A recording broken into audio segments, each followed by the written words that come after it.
I've worked the late shift at Walmart for nearly 3 years now, and the odd stuff you see around 2 or 3 a.m. would shock most people. There's a kind of stillness that settles over the store at night, a heavy, unsettling silence where every tiny noise seems amplified. But until last month, I'd never felt truly afraid. It started with the shadow in aisle 7. I was restocking shelves, making sure the snacks and cleaning supplies were all in order, when I noticed a flicker of movement out of the corner of my eye.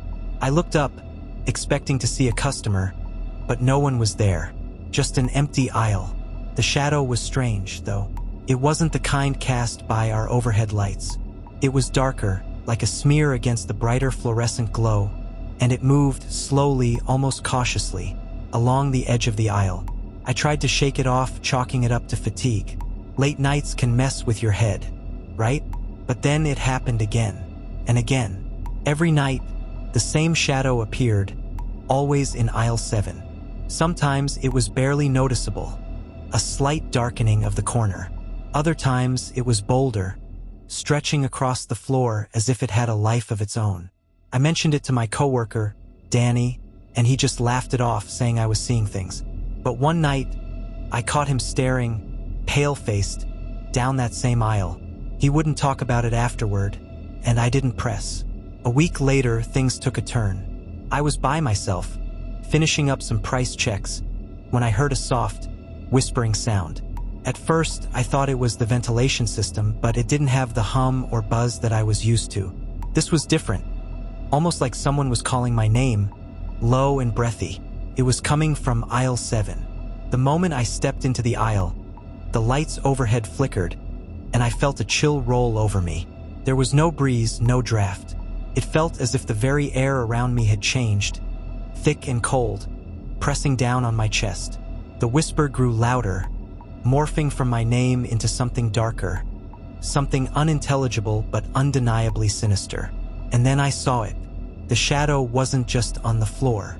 It was standing, rising up like a figure draped in black fog, an outline of a person without any features. It had no face, no eyes, just an empty, endless darkness. I felt rooted in place, my heart pounding so hard I thought it might explode. And then it started moving toward me. Slowly at first, then faster, as if it was reaching, hungry to close the distance between us. I stumbled backward, desperate to get away, and nearly collided with a shelf. In a flash, the overhead lights snapped back on, bright and blinding, and the shadow vanished. I could still feel its presence, lingering like an icy stain in the air. I reported the incident, hoping for some explanation, but I was met with skeptical looks and nervous chuckles. Even Danny wouldn't look me in the eye.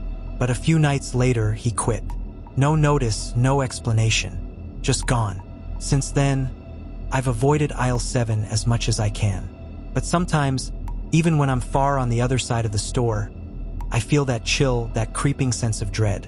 I hear whispers, see flickers of movement out of the corner of my eye, and I know the shadow is waiting for me, lurking in the aisles, biding its time. Working late shifts has never been the same. Every night, as I lock up, I wonder if I'll be the next one who doesn't come back. A few weeks after Danny quit, the rumors started. Other night shift employees began swapping stories. Things going missing in aisle 7, strange smells of rot in random spots throughout the store, even whispers they claimed to hear during the dead hours. I tried to ignore it, telling myself it was just late shift delirium or nerves playing tricks. But deep down, I knew the truth. That shadow wasn't a figment of imagination, and it wasn't finished with me. I started having dreams where I'd be standing in the store alone, and the aisles stretched out into dark, endless corridors. In the dream, no matter which way I turned, I always ended up in aisle 7, face to face with the shadow. Then one night, as I was clocking in, a young guy from inventory pulled me aside. He looked shaken, eyes darting as if he was being followed. He told me he'd been stocking aisle 7 earlier that night and felt something grab his shoulder. A cold, clammy grip that left him paralyzed in fear. When he turned around, nothing was there, but he swore he'd seen a figure slip behind one of the shelves, vanishing into the wall itself. I could see the fear in his eyes, and for a moment, I thought he might quit right there. Instead, he whispered, "Don't go back there alone. It doesn't feel human."